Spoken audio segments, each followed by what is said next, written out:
Bonjour et bienvenue, voici notre tour d'horizon économique, géopolitique et boursier. Nous sommes le vendredi 28 février et pour comprendre comment tourne la planète finance, et lorsqu'elle tourne au cauchemar, c'est sur la bourse au quotidien et nulle part ailleurs, et l'épisode du jour s'intitulera Wall Street perd pied et Donald Trump perd la boule. En fait, avant de faire la synthèse de cette semaine tout à fait exceptionnelle, voire on peut la qualifier même d'historique, puisqu'on a observé jusqu'à moins 15 et moins 16% de repli sur le CAC, l'Eurostoxx ce matin, en cumulé depuis vendredi dernier. On va quand même revenir sur cette intervention catastrophique de Donald Trump mercredi soir. Donald Trump qui a affirmé que la crise du coronavirus était contenue, que l'économie américaine traverserait l'épreuve pratiquement sans en éprouver le moindre inconvénient. Et surtout, il a politisé la question en expliquant que si Wall Street chutait, si les Américains s'inquiétaient, c'était à cause de la présentation anxiogène des faits et de tout ce qui se rapporte au coronavirus par les démocrates, comme si c'était les démocrates qui inventaient les mesures de quarantaine et toutes les mesures de précaution épidémique au Japon, en Corée, en Italie. Et il a nommément accusé CNN, le média des fake news, d'avoir alarmé inutilement les marchés. Et Trump vient de perdre en quelques minutes de déclarations furieuses et débiles une grande partie de sa crédibilité.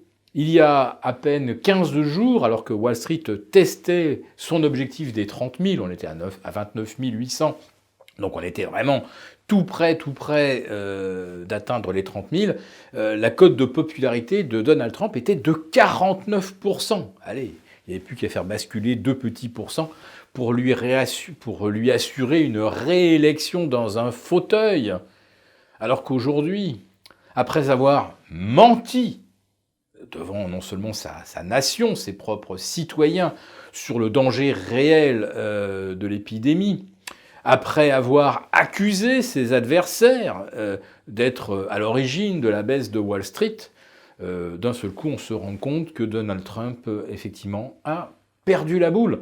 Et est-ce qu'on peut laisser les rênes du pays à quelqu'un pour qui la pire catastrophe, ce n'est pas de voir des gens malades, mais de voir les marchés baisser?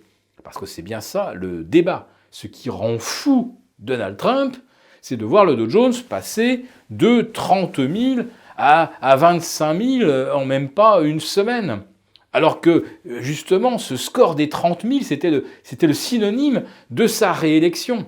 Et imaginez que Wall Street perde non pas 12-13%, parce que là, naturellement, les banques centrales vont certainement intervenir ce week-end, en concertation pour faire remonter les marchés. Mais derrière, ça peut encore chuter plus bas.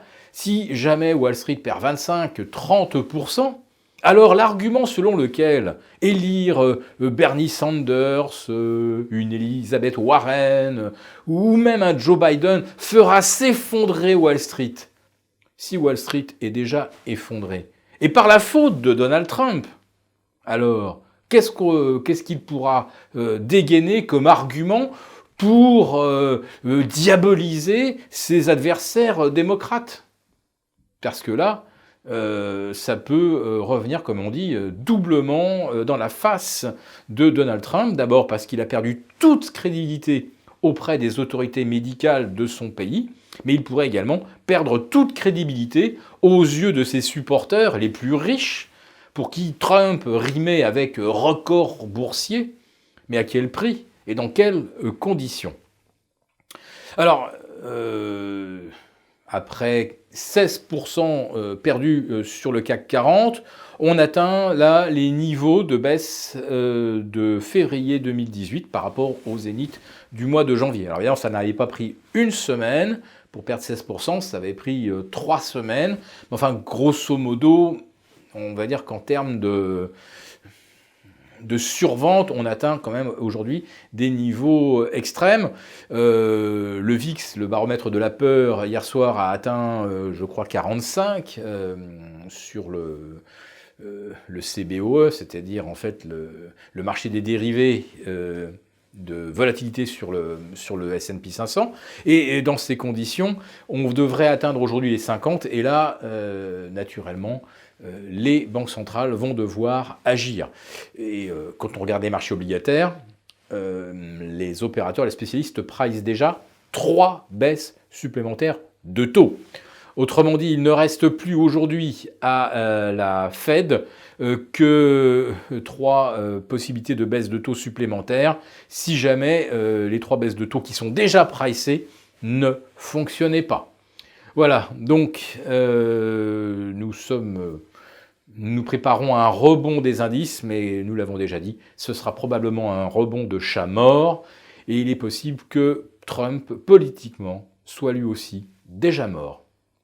Très bon week-end, si cette vidéo vous a plu, n'hésitez pas à nous mettre un pouce, et pour participer à notre live de lundi, vous pouvez donc cliquer sur le lien et vous abonner à Béchade Confidentiel. Très bon week-end.